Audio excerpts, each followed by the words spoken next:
I think I was 21 the last time I got like really drunk, went to a club, like puked everywhere kind of like night out. Mm-hmm. Is that when you shit yourself and you split your toe open? Those are two. Oh, wait, no. I've shot myself twice. I do things in pairs, you'll find out.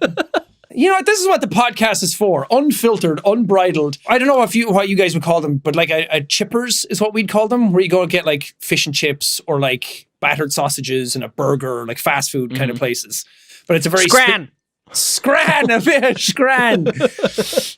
But we did that when I was 17 and I got wildly drunk because my friend had just turned 18. So we went to a pub that didn't care. If you were like 16 and above, they were like, yeah, we'll serve you drinks, but like keep it like safe. Keep it on the DL. Yeah. And then I got really... And you didn't.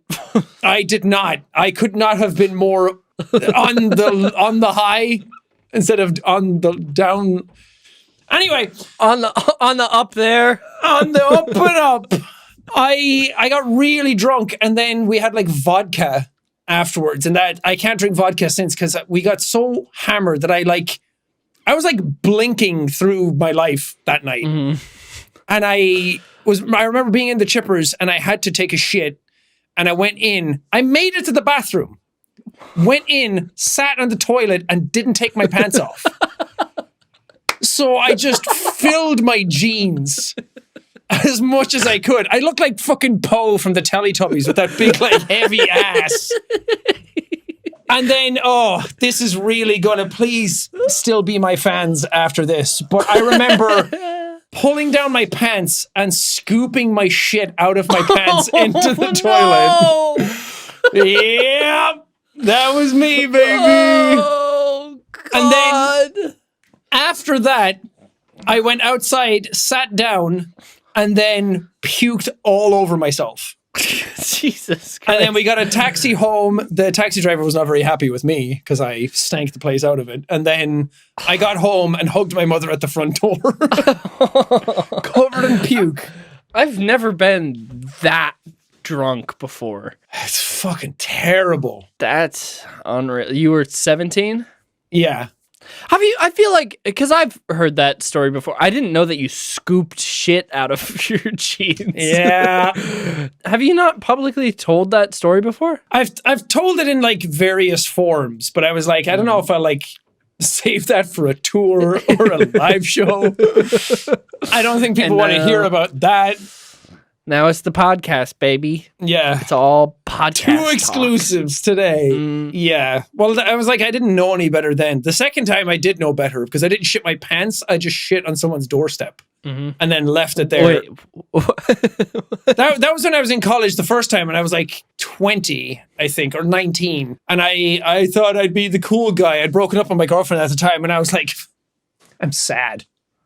I stopped going to college for like 4 months.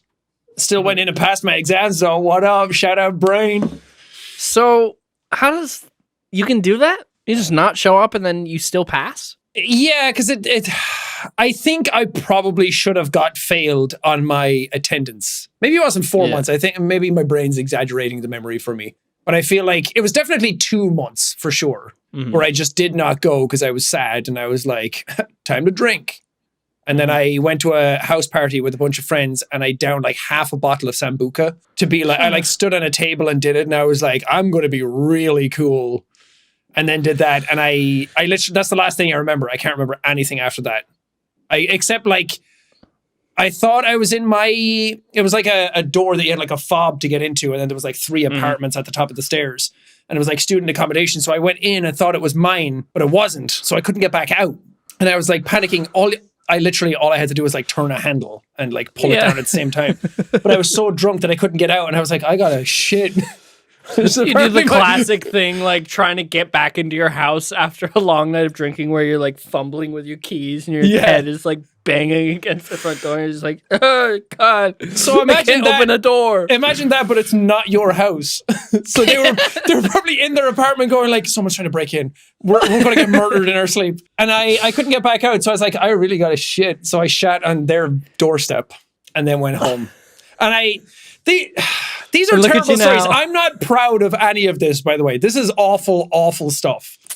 But I woke up the next morning and my big toe was like split down the middle, like the nail, and my whole foot was covered in blood. But I woke up with all my clothes on and my shoes and my socks. So I have no idea how that happened. Maybe I kicked the door to try and get out. No shit in your pants. No. Evolution. Damn. That is insane.